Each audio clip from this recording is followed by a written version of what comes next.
Hi, everybody. This is Hondo Carpenter, your Las Vegas Raiders beat writer for Sports Illustrated and the host of the Las Vegas Raiders Insider podcast here again at Raiders facility for the final day of the 3-day mandatory mini camp.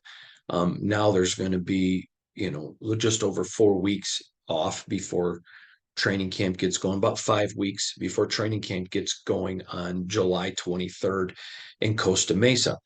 Um, no practice today. Antonio Pierce was extremely happy with how camp went. So he canceled the practice. The players got in this morning. They had a meeting. Then he announced there was going to be some meetings, but no practice. And needless to say, the players were thrilled about that. This concludes my fifth mandatory mini camp covering the Las Vegas Raiders, and I believe the most successful one. I will get into that here in a couple of minutes and give you the reasoning why. There's also some things now that camp is over, I can put into a little bit more perspective. Some things I was tipped off on, but was not able to, I was able to discuss with you, but not get into a ton of detail. I'm going to get into a lot of that today. So this is your day 3 and really mandatory mini final analysis of it. So let's talk a little bit about, I tried to prepare you going into the off season that this is, football is not a game that's played without pads. And so you had to learn to judge things that were non-pad related. So for example, they're not working on the running game. And so you really can't judge, well, how does this running back look? Now you can judge if a guy's in shape, you can judge those type of things, but you can't judge, how's the running game looking? I had several people, how does Zamir look? Okay, Zamir looks phenomenal. Looks like he's chiseled out of granite. Okay, but you can't talk about, how's he doing running the football? Now you can talk about installation, but it's not about evaluation. And that takes a lot of discipline for a general manager, a coach, and others to say, okay, I can't really judge this guy till the pads come on.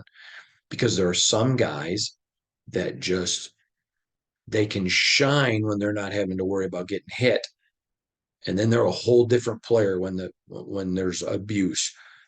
And so again, the motto of off season: installation, not evaluation. So let's talk about some things that really came out. I've been harping to you over the last several weeks about players and coaches and relationships. I told you a story a few weeks ago about a player on this team who did not tell me, but he told a friend of ours, a mutual friend, that he had talked to AP more than he had talked to his head coach um, anywhere else he'd ever been. I shared with you about a player telling me about a coach coming in and knew his family, and they'd only talked once about family, but asked about his family. I shared with you additionally um, about a coach walking by and hearing Luke Getsy in a meeting and everybody's laughing and joking. And uh, it was, they just peeked in and it was just him laughing with people. Now, I had told you that's what the staff was doing, and told you that that's the kind of people that AP wanted to hire. He wanted to hire guys with experience. And then he also wanted to bring in some inexperienced guys. I'm going to get to that in a minute. But he wanted there to be relationship. He desperately wants Raiders to be family. So that was incredibly important to him. Well, he got it. The players have significantly discussed it.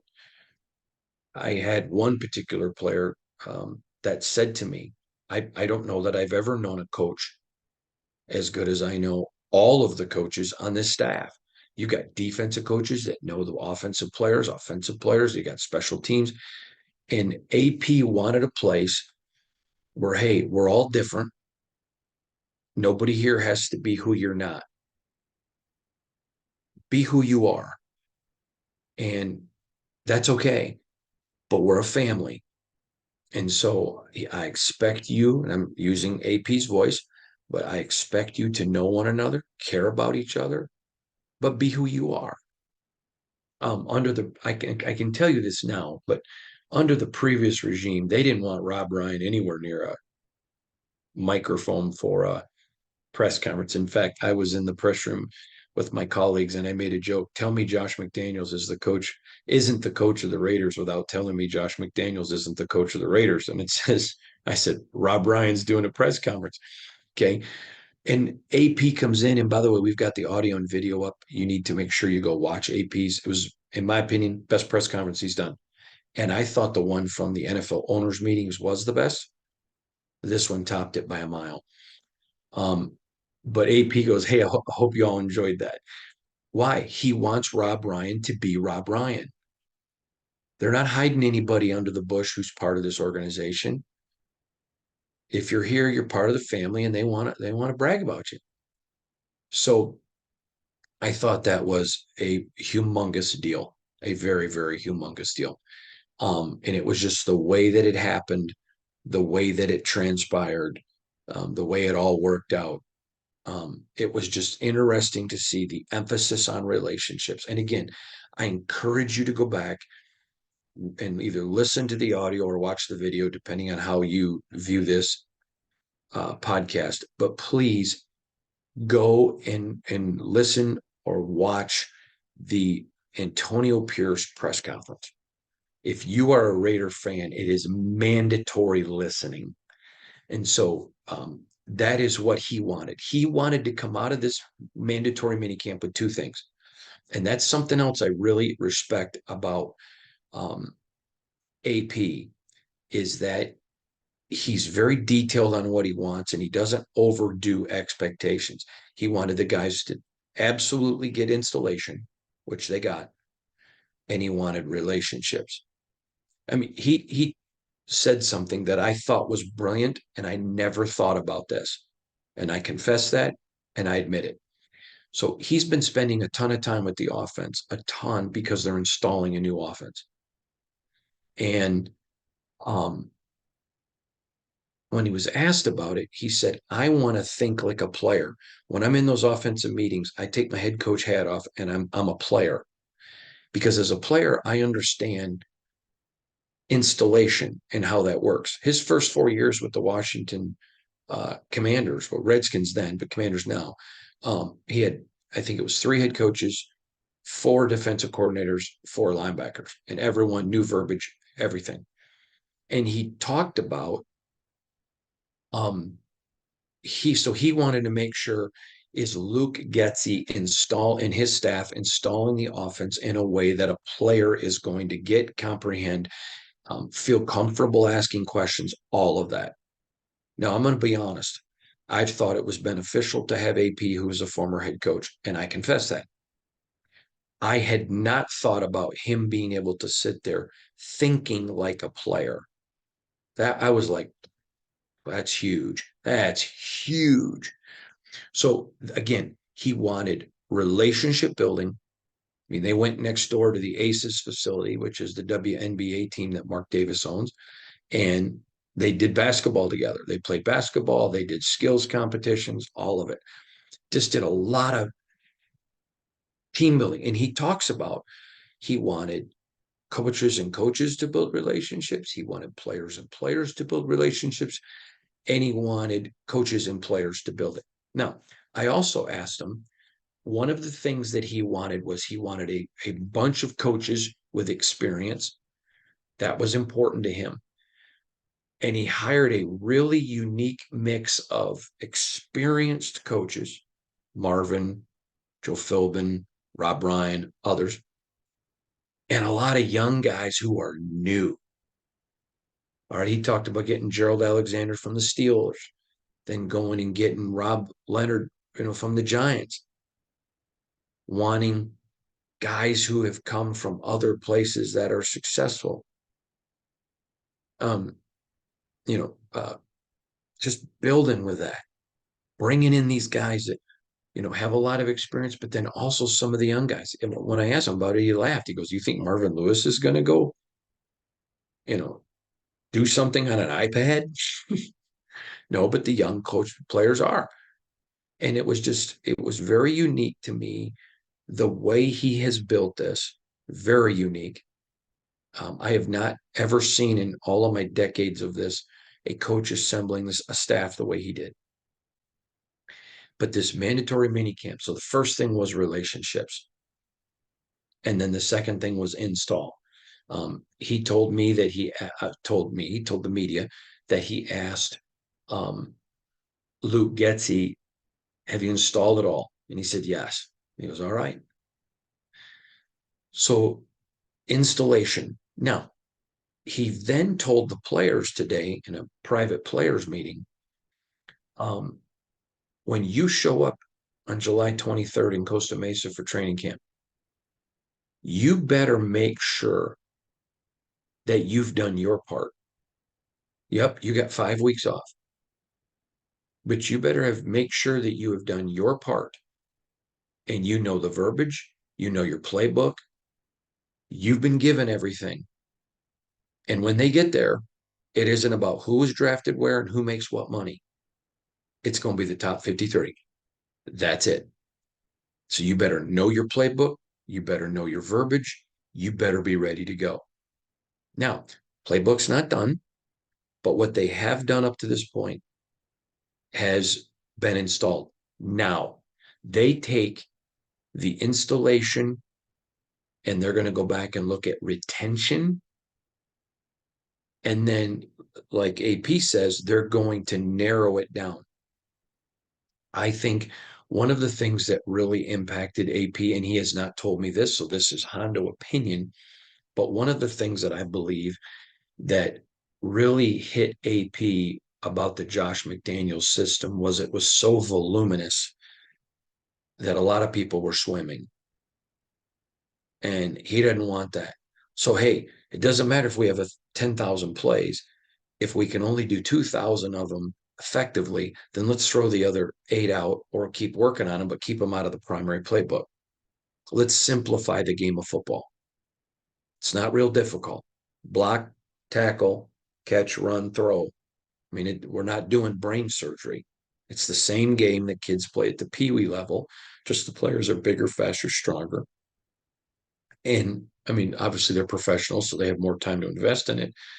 But let's simplify the game. Let's simplify it. Brilliant, brilliant, brilliant, brilliant analysis way of doing it with him. Now, Getzey and Patrick Graham are going to go over the next 5 weeks. They're going to think everybody's going to take 2 weeks off. But when they get back, they're going to spend time looking at everything and tinkering. You heard me ask Patrick Graham a couple of weeks ago. If you didn't, go listen to the interview. But about him being a tinkerer in his lab.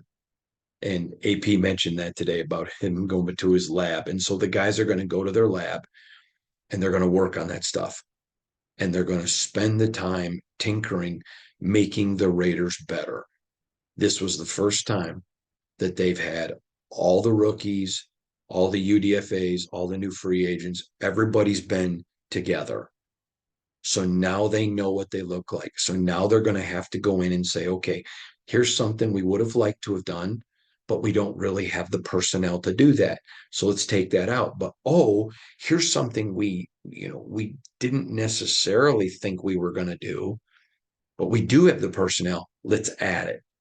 Okay. There was nobody in this building that thought they were going to add Brock Bowers in the draft. But when a dude like him drops to you and you're able to just take him like a Venus flytrap, now you get to add more 12 personnel, which they weren't going to do last. That wasn't a huge part of it. Big stuff there. Okay, they're going to be doing some more wide zone running, so that rather than a short, they're going to do some more wide zone. There's going to be some things there. So number one was the relationships. Number two was installation. They were thrilled. In 2 days of mandatory minicamp, They threw so much against the wall. And I think that there was a surprise at the amount of information and the amount of retention. Okay, next, the third thing was competition. Now, I touched it a minute ago when he said, listen, when we get to camp July 23rd in Costa Mesa, I don't care what you make. I don't care where you were drafted. I don't care about any of it. Everybody's competing. Now, let me tell you why that's important.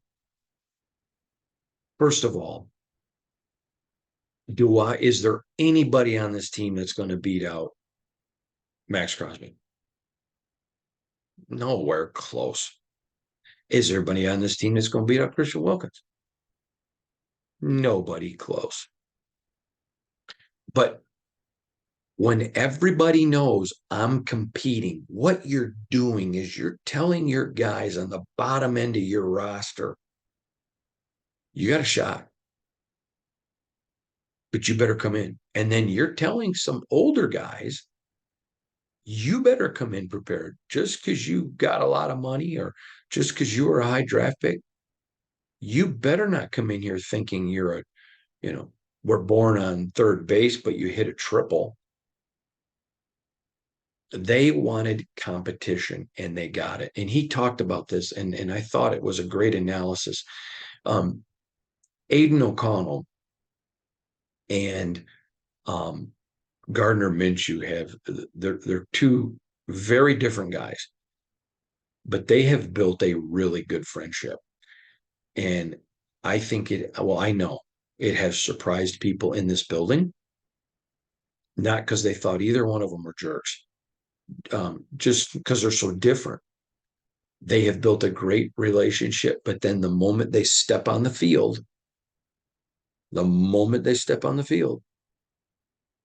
it is bam, I'm trying to bury you. And that's everywhere.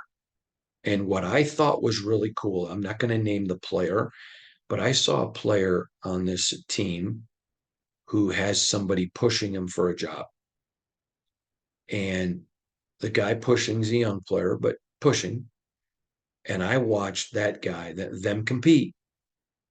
But then I also watched this player who's not older. He's older, but not old. Um, Go over and help him. It's competition in a family. I used this story a few weeks ago, so I won't tell you again about my brothers and I would pick on each other, but don't you pick on it. I'm sure I don't care what color you are or what part of the country you are. Pretty much every family has that mentality. What happens in our family is our family, but outside this family, we got each other's back.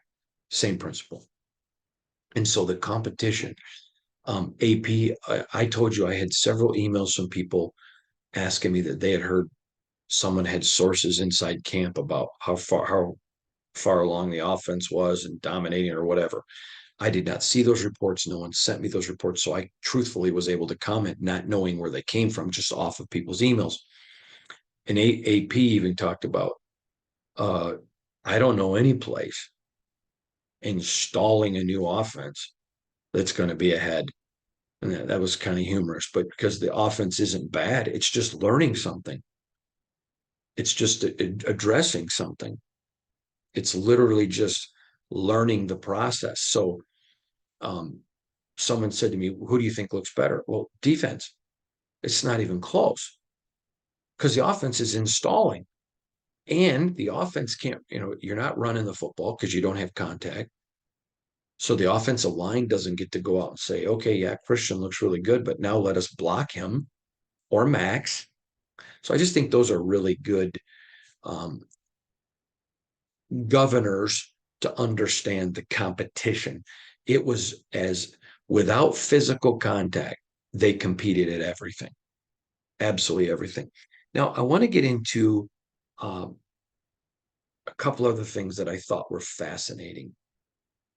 Um, when Max Crosby came into the league, um, John Gruden would get extremely frustrated with him for the pressure he was putting on Derek. And he basically told John, and they had a good relationship. It wasn't animus, But he basically told John, I'm trying to make a football team. I'm going to make every play. And through the years, you'd seen times when they would kind of dial Max back because he's very intense. Someone asked me, what's Max like in practice? The exact same Max you see in a game. Max, and this is true with great ones.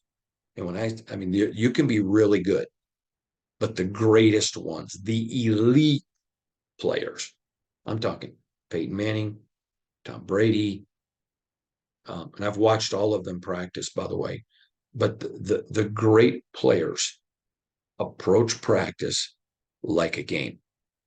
They don't, because if you don't practice at 100%, how do you expect that to transfer on the field when, okay, I'm going 100% now, I'm going to do it right now?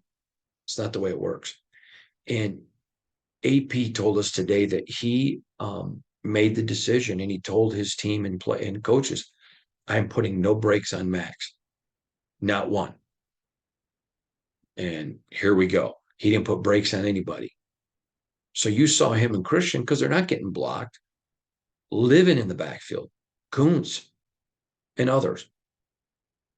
But AP got into why. And this is something I really respect about him. And I think it comes from his player's background, is he understands the value of why. Big, big deal. Why? And here's what it was. He says, Thayer Munford's better because every day he's going up against the best defensive end in the National Football League. Rob Ryan called him the best defensive player in the National Football League. And it just makes Thayer better every single day. And so you got Thayer sliding to the right, first time in a starter's role, 7th round pick, competing every day with Max. Now, here's what I want you to get.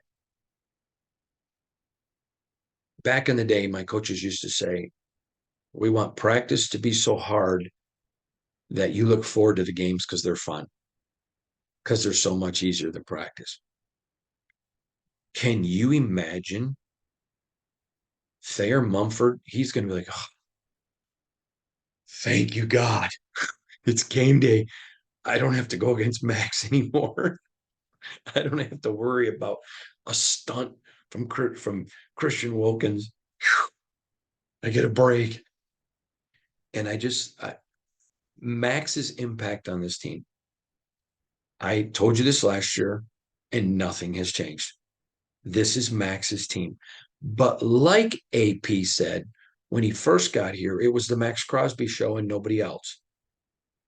Well, that's not the case anymore. I mean, you got a Christian Wilkins, you got a Coons who's coming, a Tyree Wilson who's coming, and Adam Butler, Jank. You got Divine, Tommy freaking Eichenberg, that rookie's gonna. You go back, you got Spillane, you got Epps, Trayvon Merrick, Jack Jones. I mean, you got guys. It's no longer the Max Crosby show. And I'm going to tell you, the most happiest man in the world about that, Max Crosby. He's a competitor. All he wants to do is win. There's a song called All I Want to Do is Win, Win, Win, no matter what. I don't know who sings it. I've just heard it a ton. I heard it last night. I went over to see Chris Angel, Mind Freak Show, and they played it. So it's just in my head. But that is the only thing on Max Crosby's mind is win, win, win, win, win. It is not, I want to be the MVP. It's not, none of that. If you said to Max Crosby, you're going to win a Super Bowl this year, but to do that, you have to promise to never be defensive MVP and never make the Hall of Fame.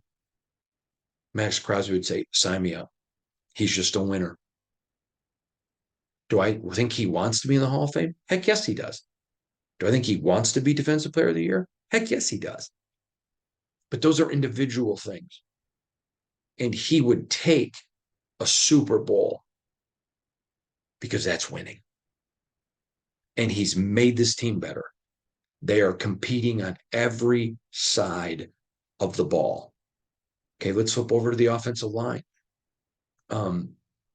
phenomenal group, phenomenal group of guys who, trying to think of the way I want to word this, just teachable. They're fat, faithful, available, and teachable. And listen, that should be our prayer every day for all of us every day. I pray it every day, Lord, I want to be fat today. I want to be faithful, available, and teachable. That should be your goal. I don't care if you're a person of faith or not. Well, I do care, but even if you're not, that should be your goal. I want to be faithful, available, and teachable today. That's important to me as a human being. I want to be faithful, available, and teachable. Max is that guy, and he's demonstrating it, and it's making those offensive linemen who have to compete against him in Christian, they're coming. I think we're seeing even a little more nasty come out in that offensive line, a little bit of nasty there, a little bit of, Thayer brings a little bit of that. Colton is nasty.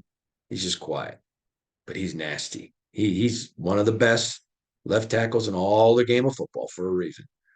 Okay. Dylan Parham, man, he is quiet. I call him the silent assassin just because he's quiet, but man, he just gets in that phone booth and okay, same JPJ. I the first day of pads, I am going to be locked in on the lines, man. I love that. Okay. Then you come over, Andre James. That's a guy you don't want to meet in a phone booth, which is where the center position is played. Andre James, you have to understand, he's a big personality. He's just done, and I know that he's not 15, but give me a break. I'm 53. He is just one of the nicest kids in the world. If you don't like Andre James, you're the problem. He is just fantastic.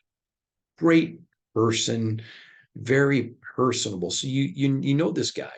He's funny. By the way, if you didn't watch him on the Max Crosby podcast, The Rush with Max Crosby, go watch it. But um, Andre James is this larger, he's just the nicest guy in the world. And then he gets on a football field and he hikes a ball. And I mean, it's just, he snaps and get those hands up so fast. See, when you're center, you snap the ball. It's not just the speed of snapping the ball; it's the speed of getting your hands up because there's going to be contact. So, and he does it so well. And then the way he has super strong hands. And you hear about people building muscles. Clearly, I don't have any, and you see those chiseled bodies, but hand strength of Andre James is just, and he gets his mitts on you, moves you. We're going to see a lot of nasty, and that's Max just impacting this team. Okay. Then I want to get to Thayer. And I addressed it a minute ago, but he's going against Max every day. Now, I'm going to tell you a funny story. Many of you know this if you've watched the podcast for any amount of time. I knew Thayer back in high school, covered him, and wonderful guy, just wonderful person. And he's got that little bit of nasty. I mean, him getting picked in the 7th round. Now you have to understand, coming out of high school, he was a massive blue chip player. Everybody wanted Thayer Munford. So to only be picked in the 7th round, little chip there. I like that. I like Thayer, but I like that chip. Then everybody talking about, they got to get a right tackle. Okay, a little bit chip. Pretty soon you got enough chips on there. You got a sequoia tree or a California redwood sitting on your shoulder. And he just brings a little bit of nasty with him. Let's party, let's just, I need to show some people they've misjudged me. Uh, he's a great kid. And so, that competition every day with Max, man, because I'm going to tell you something. Thayer is a young man with a lot of pride. And when he gets beat, and he does regularly by Max, and so does everybody else, it doesn't, he doesn't wimp from the battle. He gets inspired by it. I'm telling you what, good day things ahead for Thayer Munford. All right. Sixth thing I want to talk about is when AP makes the comment, y'all better show up July 23rd. I'm going to make a prediction right now. I believe this is going to be the most violent training camp of my 5 years covering the Raiders. I really do. I think this is going to be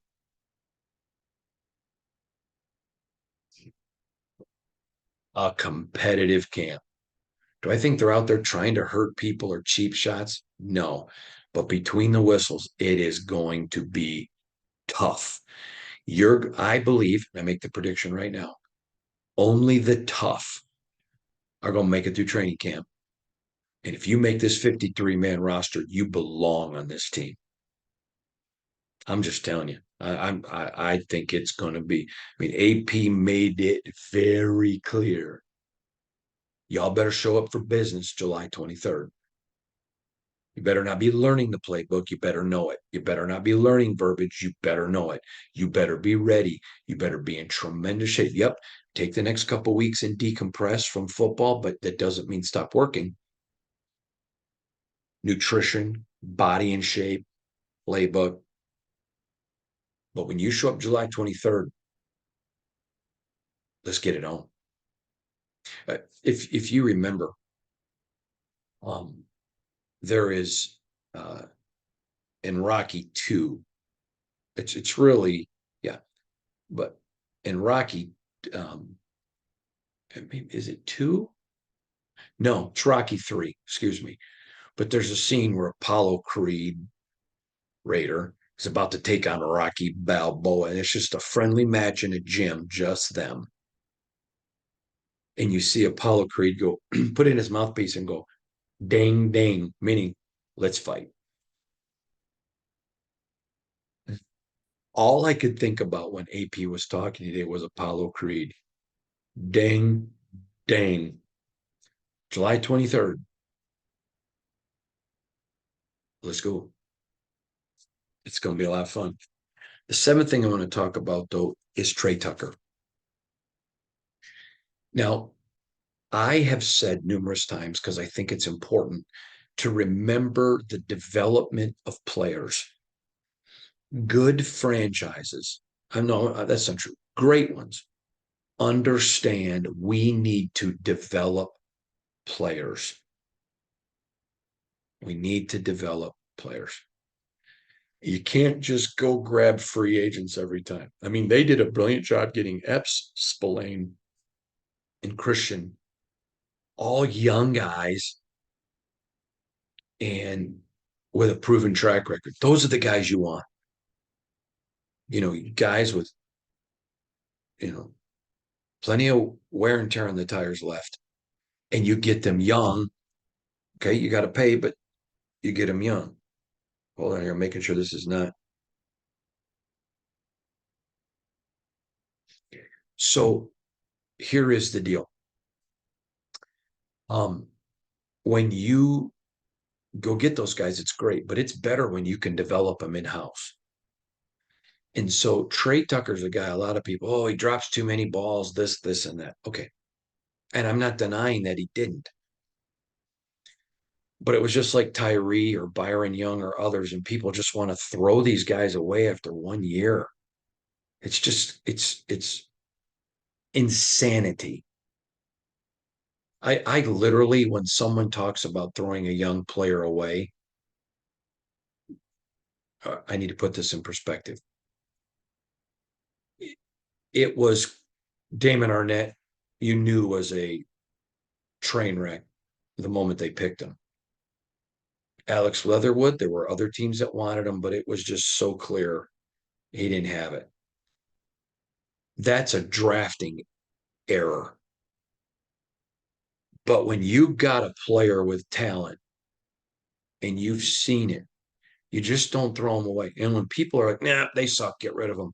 It's just insanity. And I just quit listening to them. I just move them out of the way because you got to give guys time. Well, here's Trey Tucker. And I used this analogy last year, and I'm going to come back and use it now.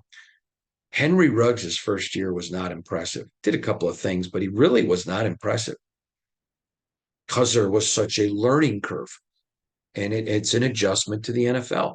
Everywhere Henry Ruggs had been, he was a speed demon, and the speed is what made it. Well, you get to the NFL and everybody's fast. Yes, Henry Ruggs was elite, but still, it's an adjustment.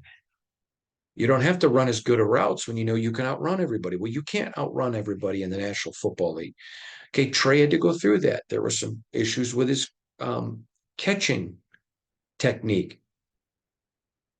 He's a different kid. And he got back here after the Super Bowl and was here almost every day and just worked his tail. And I can tell you that I watched a ton of balls thrown to him and this offseason. I've not seen the catching issues that I saw in the past. And they are all talking about Trey's different. And I think Trey is going to have a monster season. Lastly, I want to go back to something I touched a minute ago, but it's important on the violent nature of this team. They're going to lose football games. I predict them to go 10-7. But every single team they play is going to know they played the Raiders. They are going to be violent within the rules, but violent. You are going to see a lot of old school football. Now, I'm going to make a prediction here. Years ago, when the Miami Hurricanes were a great football factory, I mean, we're talking under Jimmy Johnson, when they were even Dennis Erickson, when they were the Miami Hurricanes, when they were that team, every year the NCAA would send out a videotape to all of the programs of new rules, things that are not allowed. Okay. And it was hilarious. I think it was Benny Blades told me. I think it was Benny, but one of those players told me they would watch the tape and they were all cracking up because it was all Miami Hurricanes plays. Pretty funny. I do not think there is one thing about these Raiders that are going to be cheaters. They're pros. They don't want people taking cheap shots at them that could end their careers. But they are going to bring violence and they're going to play within the rules. But this Raider team is going to be tough. Very, very tough.